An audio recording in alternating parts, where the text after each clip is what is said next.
1923 finally allows us to see a light at the end of the tunnel when it comes to Spencer and Alexandra's journey home. But before we get into episode 5's review, if you haven't done so already, please hit the subscribe button, drop a like and comment on the video, and if you're able, please sign up for channel memberships for exclusive content, which really helps us out. Anyway, back to Montana.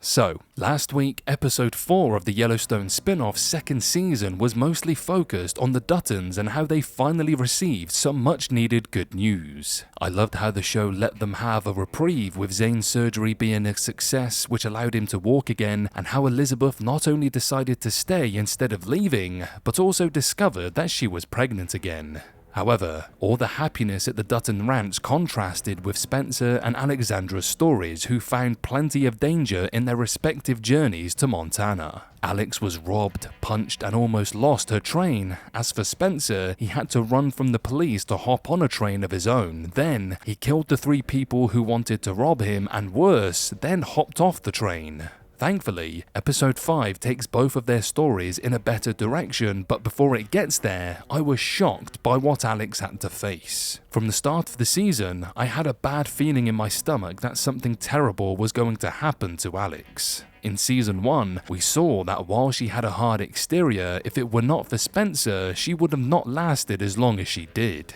After all, up to meeting him, she had led a posh life with very few hardships. However, season 2 has Alex all alone, and it has led to a few unsavory moments that culminate in what I feared happening. When she first arrived in America, I was afraid that she would pawn herself off to the officers so they would allow her to gain access to the country. Thankfully, that didn't happen, with Alex taking full control of the situation.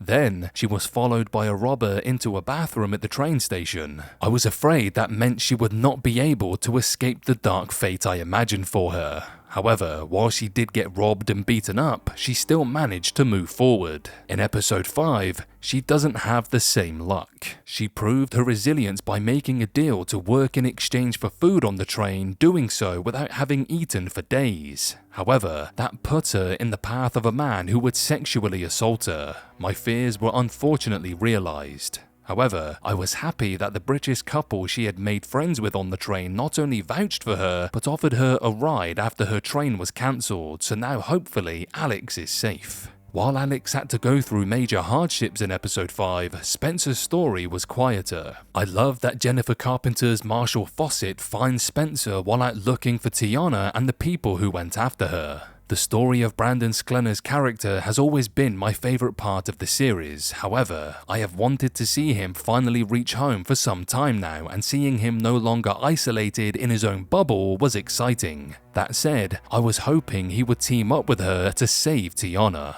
That might not have been in the cards, but the interactions between the two were cool to watch. Spencer's story also advanced in a big way because now his family will know just how close he is to home. Fawcett manages to speak to Robert Patrick Sheriff McDowell, confirming that Spencer is who he claims to be. I was on the edge of my seat watching Spencer speak to McDowell, as it felt like his journey was close to ending and the Duttons would soon learn their war could begin. This is exciting as it's been building up for a while, and I cannot wait to see how it goes. At the end of the episode, Alex is headed to Winnetka while Spencer leaves Amarillo on a train to Montana. Based on where they are, Spencer is a lot closer to his destination than Alex, though she now has rich friends who could make her journey easier. The other storyline in the episode was about the priest and the marshal chasing Leona. They find the direction she went in with her dad and Pete after learning from cowboys who rode with them. The episode ends with Pete and Marshal Kent shooting at each other, and I fear Pete will die, which would certainly add to the drama as the show inches closer to its finale.